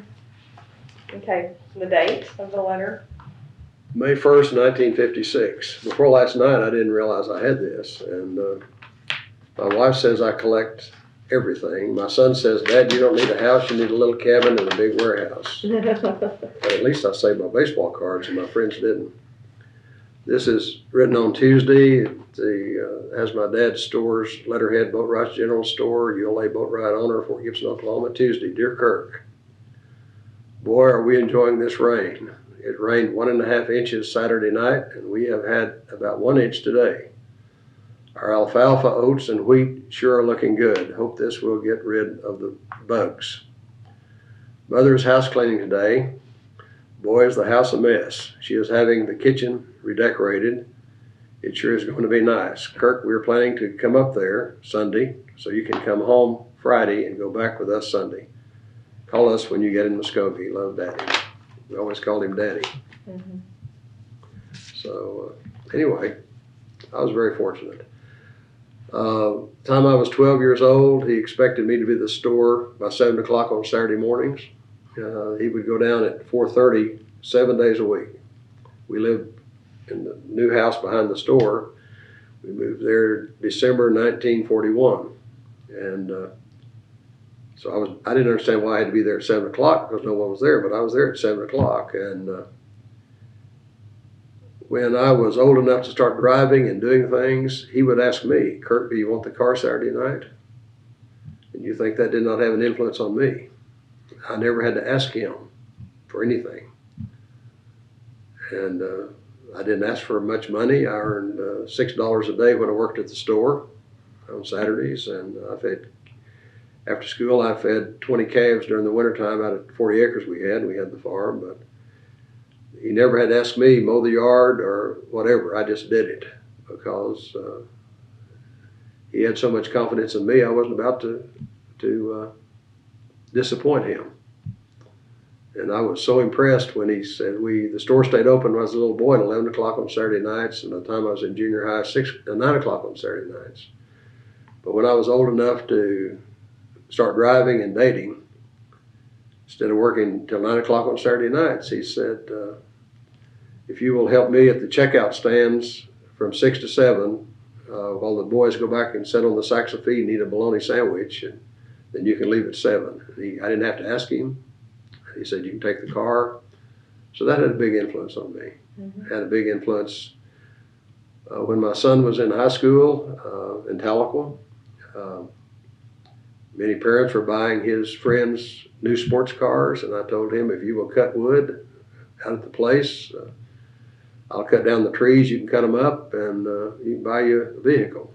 So his first vehicle was a old Chevrolet pickup, had fenders of 3 different colors on it. And he is 36 years old now, and about 5 years ago he thanked me for that. And anyway, and that came from my parents, I'd say. Mm-hmm. Our area is not a high income area, but it's a high quality of life area. So anyway. Is there anything else you want to add? I think we've done it, but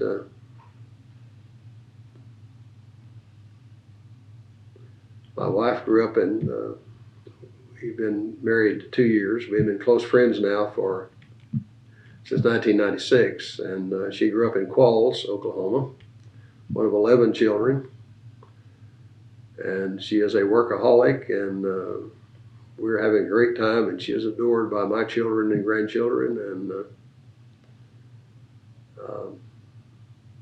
when she was 13, she was feeding cattle with her 2 brothers down on Camp Gruber. So anyway, I feel very fortunate.